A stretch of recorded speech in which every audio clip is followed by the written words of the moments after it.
មានសួរបងប្អូនទាំងអស់គ្នាវីដេអូនេះខ្ញុំសូមបង្ហាញបងប្អូនអំពីប្រភេទកាបូបធ្វើការពី3 model ជូនបងប្អូនហើយសិតសិនជាប្រភេទកាបូបស្បែកគោកិនសុទ្ធល្អប្រើធានាប្រើមួយដល់មួយប្រើកាន់ឆ្នាំហើយរឹតតែពិសេសបងប្អូនដែលបានទស្សនាវីដេអូនេះនឹងទទួលបានការបញ្ចុះតម្លៃ 50% គ្រប់ model ហើយ free ដឹកក្រុម25ខេត្តក្រុងណាបងប្អូនហើយតម្លៃខ្ញុំដាក់ច្បាស់ជូនបងប្អូននៅលើអេក្រង់មួយបងប្អូនចាប់អារម្មណ៍មុនអាច screenshot បានមកនឹងបានណាបងប្អូនអរគុណច្រើនមកឥឡូវខ្ញុំចូលដល់ mode ទី1បងប្អូន mode ទី1ខ្ញុំសូមណែនាំជាប្រភេទ mode ចេះបងប្អូនយើងមានពី3ពណ៌ជ្រើសរើសនេះជាប្រភេទខាងមុខគេមានថតធំទូលាយមួយនេះថតធំទូលាយមួយហើយមកជុំរបស់គេលោងអញ្ចឹងប្រភេទ mode ហ្នឹងគឺស្អាតមែនទែនស័ក្តិសមសម្រាប់បងកាន់តែធ្វើការឬស្ពីទៅធ្វើការក៏បានដែរព្រោះវាមានខ្សែស្ពាយនិងដៃយួរហើយ mode ហ្នឹងជាប្រភេទសោសុវត្ថិភាពណាបងប្អូននេះបងប្អូន root គេគឺ smooth ល្អមែនទែនយើងស្រួលក្នុងការ root ចេញចូលគឺស្រួលមែនទែននេះទីខាងក្នុងរបស់គេខ្ញុំណែនាំគេមានថតទី1ហើយថតកណ្ដាលមាន root មួយទៀតដាច់ដោយឡែកហើយគេមកជាមួយនឹងខ្សែស្ពាយមួយបងប្អូនហើយនេះថតទី2ថតទី3ហើយមានថតទី4និយាយទៅមានរហូតដល់ទៅ5ថតនៅខាងក្នុងហ្នឹងណាបងប្អូនអាចដាក់ឯកសារឬក៏កុំព្យូទ័រ laptop ប្រភេទ tablet ដាច់ដោយឡែកពីគ្នានៅក្នុងកាបូបតែមួយនឹងបានបងប្អូនណា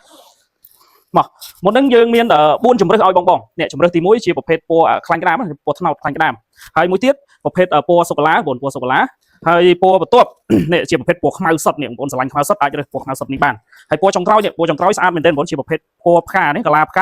ាហើយជាប្រភេទសាច់ស្បែកគោកិនដូចគ្នាបងណាស្អាតល្អប្រើទៅធានាគុណភាពប្រើមួយដល់មួយបងប្អូនមកឥឡូវបងខ្ញុំណែនាំប្រភេទ mode ទី2ជូនហ្នឹងបងជាប្រភេទកាឡាផ្កាមានក្បាត់មុខអញ្ចឹងបងហើយ mode ហ្នឹងពិសេសណាស់បងជាប្រភេទបងដែលអត់ចូលចិត្តមានថតមុខក្រោយញ៉ៃគឺ mode ហ្នឹងគឺត្រូវហើយ mode ហ្នឹងជាប្រភេទ root មានសោសុវត្ថិភាពដូចគ្នា root smooth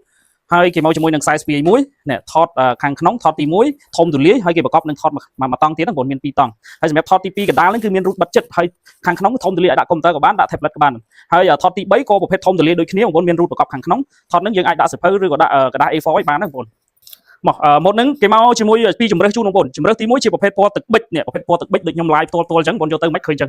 ហើយជំរើសទី2ជាប្រភេទពណ៌ខ្មៅសុទ្ធកលាបការដូចគ្នាខ្មៅសុទ្ធក្បាត់មុខក៏ខ្មៅបងប្អូនណាបងប្អូនចាប់អារម្មណ៍ម៉ូតហ្នឹងអាច screenshot ឆាតចូល page បានតម្លៃខ្ញុំដាក់លើអេក្រង់ស្រាប់បងប្អូនមកឥឡូវខ្ញុំសូមណែនាំម៉ូតទី3បងប្អូនណាម៉ូតទី3ជាប្រភេទកាបូបស្ពាយក៏បានយួរដៃក៏បានសម្រាប់បងយកទៅធ្វើការជាដំបូងខ្ញុំសូមណែនាំផ្នែកខាងមុខរបស់គេបងប្អូនណាផ្នែកខាងមុខរបស់គេមានលេវកឹបចឹងមួយមានថតដែលមានលេវកឹបមួយហើយផ្នែកខាងក្រោយដូចគ្នាចំណេញបានលេវកឹបមុខក្រោយបងប្អូនណាហើយថតនឹងដាក់សម្ភារៈបានហើយយើងមើលផ្នែកខាងក្នុងរបស់គេបងប្អូនផ្នែកខាងក្នុងរបស់គេជាមួយនឹងគម្របបែបហ្នឹងបងប្អូនចំណេញយកទៅអត់ខ្លាចប៉ះភ្លៀងវិញយើងមានគម្របបិទចិត្តរបស់សំខាន់អត់អាចខូចខាតដែរនេះគេមកជាមួយនឹងខ្សែស្ពាយហើយនេះថតខាងក្នុងបងប្អូនណាមុនហ្នឹងប្រភេទថតខាងក្នុងគេប្រើថតធំតែមួយទេថតធំតែមួយតែគេឡាយថតតូចចំហៀងមួយហើយខាងក្រោយហ្នឹងមានថតតូចដាក់រូតមួយទៀតអញ្ចឹងបងដែលត្រូវការប្រភេទធំទលាយដាក់សម្ភារៈបានច្រើនក្នុងថតតែមួយអាចជ្រើសរើសមុននឹងបានហើយស្អាតបងប្អូនណាមុនហ្នឹងគេមកជាមួយពីរពណ៌មានសូកូឡាដូចខ្ញុំកាន់មួយហើយមួយទៀតខ្មៅសុទ្ធនេះបងប្អូនស្អាតបងប្អូនអាចចាប់អារម្មណ៍អាចឆាតសាកសួរបានតម្លៃខ្ញុំដាក់នៅលើអេក្រង់ស្រាប់បងប្អូនមកខ្ញុំចូលដល់ម៉ូតទី4នេះម៉ូតទី4ជាប្រភេទកាឡាការ៉ូបងប្អូនគេឡាយកាឡាការ៉ូហើយនឹងក្បាត់មុខដូចគ្នាហើយម៉ូតនឹងពិសេសតម្លៃធូរថ្លៃទេហើយគេមកជាមួយ root 2ដាច់ដោយឡែកពីគ្នាបងប្អូនដែលត្រូវការប្រភេទកាបូបដែលអត់ចង់បាន root តែមួយនៅចូលគ្នាយកនេះទៅនេះមានថត2ដាច់ពីគ្នាហើយខាងក្នុងគេមានកន្លែងដាក់កុំព្យូទ័រប្រភេទតូចហើយថតទី2គេមកជាមួយនឹងខ្សែស្ពាយមួយហើយថតធំទូលាយណាបងប្អូនដាក់ឯកសារអីបានរហូតដល់กระดาษ A4 ក៏ដាក់បានដែរហើយនៅផ្នែកខាងក្រោយរបស់គេមាន root មួយទៀតបងប្អូនសម្រាប់យើងដាក់ទូរស័ព្ទដៃឬកាបូបលុយបានណ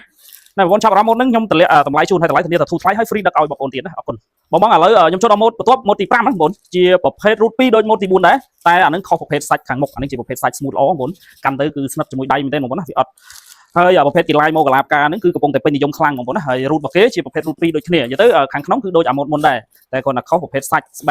កដូចរៀងលងអត់ការ៉ូដូចមុនទេហើយនេះបងប្អូនថតខាងក្នុងធំទូលាយដូចគ្នាខាងនេះក៏មាន style ដាក់កុំព្យូទ័រដាច់ចលែកដូចគ្នាផ្នែកខាងក្រោយមាន root មួយដែលអាចដាក់របស់សំខាន់ដូចជាទូរស័ព្ទដៃកាបូបលុយអីបានមកអេមតែម្ដងណាបងប្អូនមុនហ្នឹងបងប្អូនចាប់អារម្មណ៍តម្លៃគឺដូចប្រភេទកាបូបទី4ដូចគ្នាបងខ្ញុំណែនាំប្រភេទម៉ូតទី6បងប្អូនណាជាប្រភេទកាបូប